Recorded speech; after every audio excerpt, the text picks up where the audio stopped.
Once in a blue moon.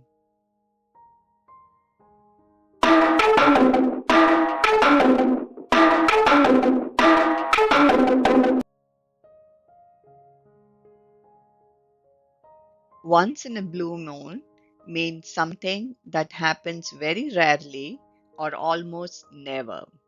Let's look at some example sentences.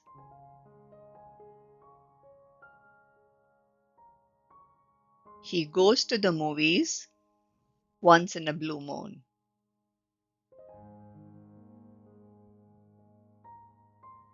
I'm not a big fan of sweets, but I'll have a piece of chocolate once in a blue moon.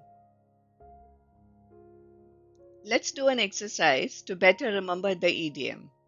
For the given sentence, replace a word or words with the idiom so that the meaning of the sentence is not changed. You have 5 seconds. Pause the video if you need more time. He rarely visits his hometown because of his busy work schedule.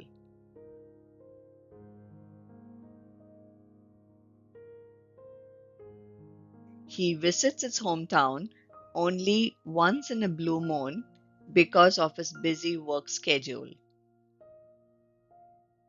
Now it's your turn. Write a practice sentence in the comments. If this video helped you, like, share, and subscribe for more idioms like this. Thanks for watching.